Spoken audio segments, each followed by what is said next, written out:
What's up, my man? The ceiling is up. The sky is up further. And beyond that is the solar system. And remember, I am Mac, your robot friend, not a man. Got it, Mr. Circuits. What are you doing with that Bible? I am reading the Bible because I know you and the 704 kids are starting at the beginning and learning all of God's stories and truths. But I am having problems with computing this part. What part is that?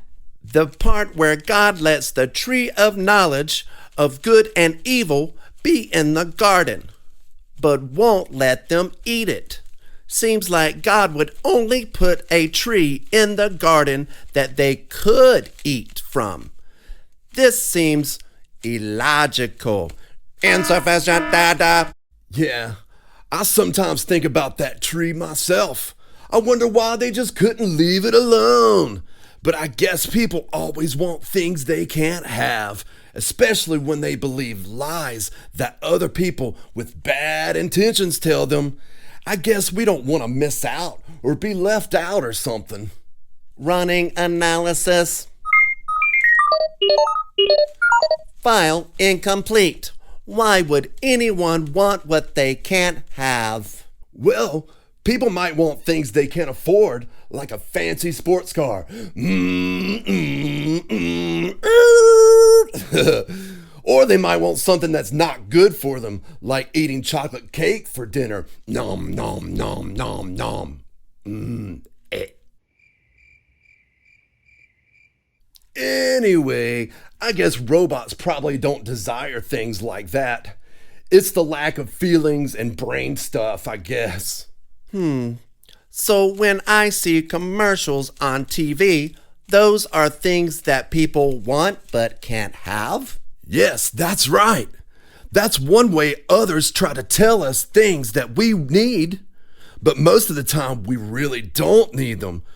But we may want them. We don't really need much besides a house, food, and some clothes. We often get confused when people try to trick us into things that we don't really need. Couldn't humans just say no? Why didn't Eve just say no? And if God knew that would happen, why didn't he just leave the tree out of the garden? Insufficient data. You know, that's an excellent question, Mac. I'm sure every one of our 704 kids are wondering those same things. But I gotta tell you, I know God wants us to choose him.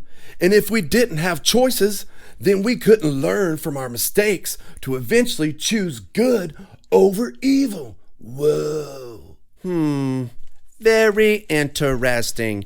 I did not know that choices helped people feel, closer to God. Exactamundo. So imagine you were trying to get to the treasure of this map. You have some obstacles here in the way, things that might keep you from getting what you want. Okay, I do compute. I want the treasure, but there are things in my way. Yes.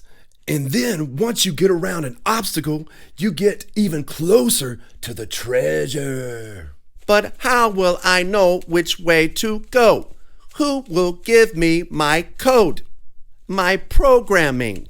Great question, Mac. There is an instruction manual. For us, God wrote an instruction manual called the Bible. The Bible tells us what we should do. Sometimes things get in the way, and we believe they are things we need when we really don't. Or people we should listen to that we really shouldn't listen to.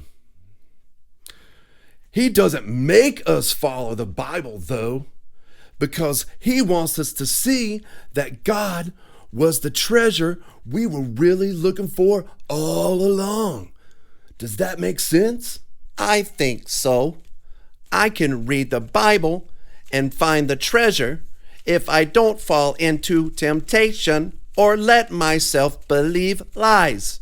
I'm still learning about human emotions, but I feel lucky I don't have to be controlled by them like humans do sometimes. I know what I'm programmed to do, and I follow the most logical path. I agree with you, Mac. But I also know that feeling happiness and love are the greatest things in the world, especially the love and acceptance of Jesus. Without the feelings and the sadness and the disappointment, we wouldn't know what joy and love were. Totally awesome, right? Okay, we gotta go, Mac. I hope you'll keep reading that manual, the Bible, and you'll be able to compute more info about God. Love you, little dude. Love?